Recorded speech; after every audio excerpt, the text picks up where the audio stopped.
What's up guys, this is Faco Media, and today we're going to be talking about 7 iconic and maybe not so iconic gas-powered cars that's going away. The Biden administration just announced a new rule targeting 35 to 56% new EV sales by 2032, up from 7.6% in 2023. The Biden administration has finalized what are the toughest standards for vehicle emission. The new rules are designed to accelerate the transition to electric vehicles.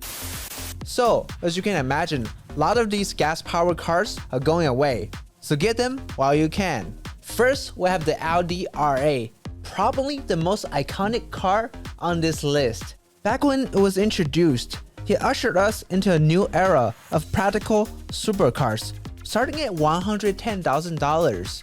It wasn't outrageously expensive like its Lamborghini and Ferrari counterparts, but at the same time, it performed just as well and it was much easier to maintain and live with. The RA elevated Audi's brand status and really changed people's perception of Audi.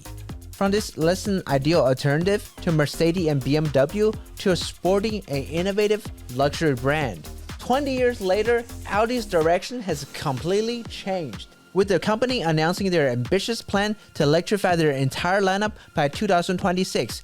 There's simply no place for a mid-engine, naturally aspirated V10. Audi is currently working on a fully electric successor to the RA, but there's no telling when it will be, and if it will even be called RA at all. Next in line is also a casualty of Audi's electrification plan, the Audi TT. Some people like to call it the baby RA, but it actually came 8 years before the RA. It filled the gap in Audi's lineup at the time, which was missing a two-door sports car and roadster. The car was named after Isle of Man Tourist Trophy, a motorcycle race. This defied traditional Audi naming scheme, and honestly, it makes sense because it didn't look like any of the Audi at the time. With its very rounded design language, the car spawned 2 performance variants, the TTS and the TTRS. It also was the first car to have Audi's innovative virtual cockpit. Despite that, TT's significance in Audi's lineup has dwindled over the last 20 years, as shown by the sales figure. This is not just Audi's problem. If you overlay MX-5 sales figures,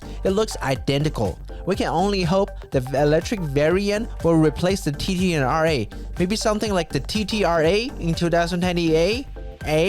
Next is the Chevy Camaro. I think we see a pattern here. Two-door sports car just are not a priority for most manufacturers. They would rather spend money on an electric car to prep for the future. The Camaro is the second American muscle car to bite the dust after the Challenger. You might disagree with me on this, but Camaro is the ultimate American sports car, much more so than the Mustang and the Challenger. We know that the Challenger is very roomy and comfy, and Mustang is very practical and easy to live with, but the Camaro is just very angry, aggressive, and uncompromising. The visibility is always poor. That's just the most American to me. Unfortunately, being very American is not a reason for the American automaker to keep the car. Currently, GM Motor is allocating 75% of its capital towards developing an EV and autonomous cars. And the sales figures of a Camaro does not justify spending an exorbitant amount of money to develop a new generation. However, GM states that this is not the final chapter of the Camaro nameplate. It is rumored that the Camaro will live on as a, you guessed it, electric vehicle. So maybe we'll get something like the Chevy Camaro Cross. Maybe not.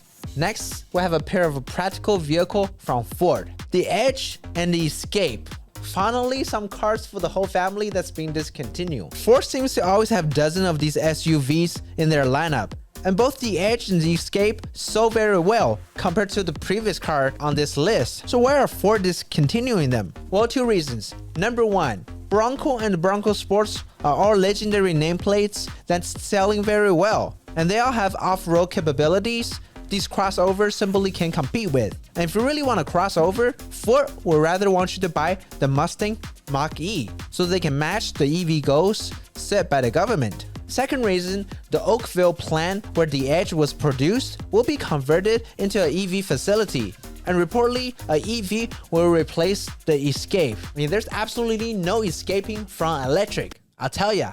Next, we have a pair of performance vehicles from the Italian manufacturer Alfa Romeo. The Quadrifolio version of Giulia and Stelvio will be gone after 2024.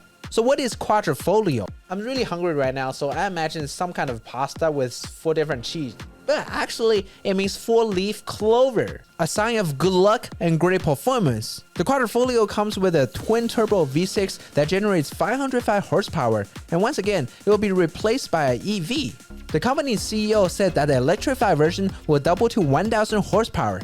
Okay, that's not bad at all. So now the green color on the Quadrifolio badge will actually represent a green vehicle. How cool is that? In the comment, please let me know what you think about these vehicles. Do you think these vehicles should be kept on the market?